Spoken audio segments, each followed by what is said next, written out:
What if a car can look fantastic, offer great value, and still manage to annoy you every single day? After living with the Omoda 5, I found 5 features that no test drive will properly prepare you for. Welcome back to Supercar, the channel where we focus on the real ownership experience, not just the marketing claims. If you're new here, hit subscribe and turn on notifications for honest car reviews every week. Now let me be clear, I actually like the Omoda 5. It's stylish, well-equipped, and offers impressive value for the money. But after spending months driving it every day, a few small issues have become impossible to ignore. They're not major flaws, but they are the kind of things you'll notice every time you get behind the wheel. Let's get into the 5 Omoda 5 features that annoy me the most. 1. The all-touch climate control. The first feature that annoys me every day is the climate control system. The Omoda 5's 14.6-inch touchscreen looks fantastic, but almost every climate function is buried inside it. Want to adjust the temperature, fan speed, or heated seats? You're tapping through menus instead of reaching for a simple button. That might seem modern in a showroom, but in daily driving it's far less convenient. Hit a bump while using the screen, and it's easy to press the wrong option. And because there are no dedicated climate controls, even basic adjustments require taking your eyes off the road.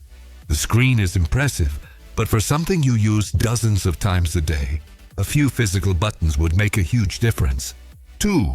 The aggressive auto start-stop system. The second annoyance is the auto start-stop system. On paper, it's designed to save fuel by shutting the engine off when you're stopped. In reality, it can feel overly eager. The engine cuts out almost immediately at traffic lights, and when traffic starts moving again, there's often a slight delay before power returns.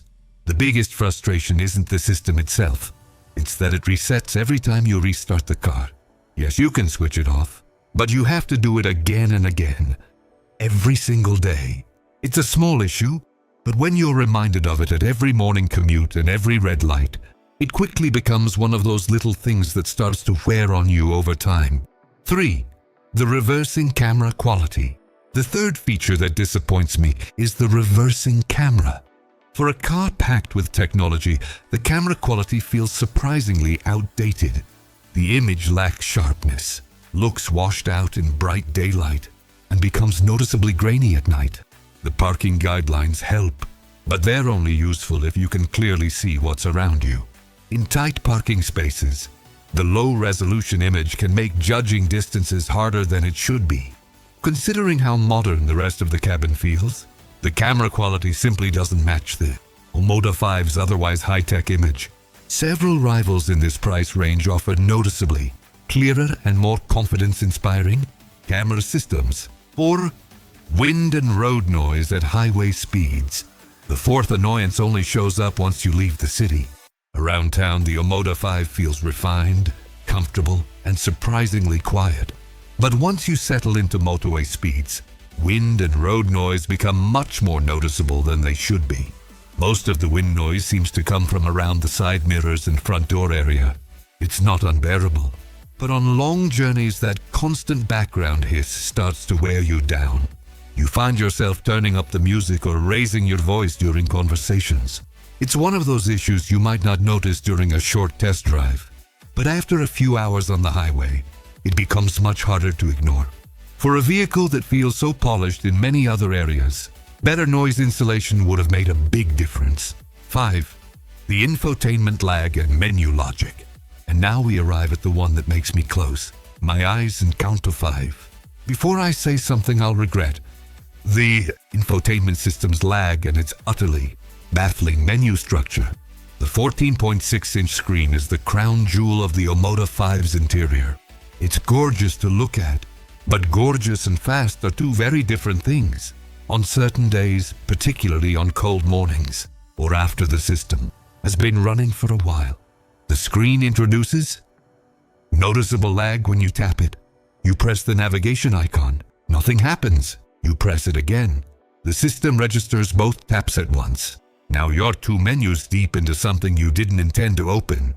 Sound familiar? And then there's the menu logic, which seems to have been designed by someone who has never actually sat in the driver's seat. Certain common settings are buried under layers of submenus that feel completely disconnected from where you'd logically expect to find them.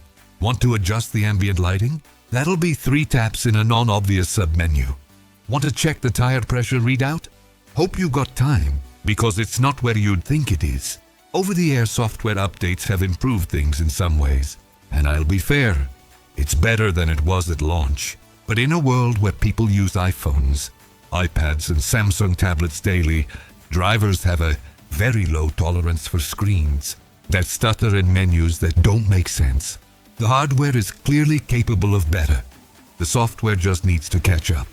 And there you have it. 5 real, daily annoyances with the Omoda 5, delivered with zero drama and maximum honesty, right here on Supercar. Now look, I want to say this clearly before we wrap up. These 5 things bother me because I use this car every single day. None of them are enough to make me want to trade the car in or tell you not to buy one. The Omoda 5 is still a genuinely impressive machine for the money. The design, the features list, the driving dynamics, all of it punches well above its price tag. But being a smart car buyer means knowing what you're walking into. And now you do. If you found this video useful, do me a favor, hit the like button. Drop a comment below telling me which of these 5 annoyances would bother you the most. And if you haven't already, subscribe to Supercar so you never miss a video. We've got a full ownership review, a detailed competitor comparison, and a track day test with the Omoda 5 all coming very soon. And trust me, you don't want to miss any of it. Until next time, drive smart, drive honest, and I'll see you in the next one.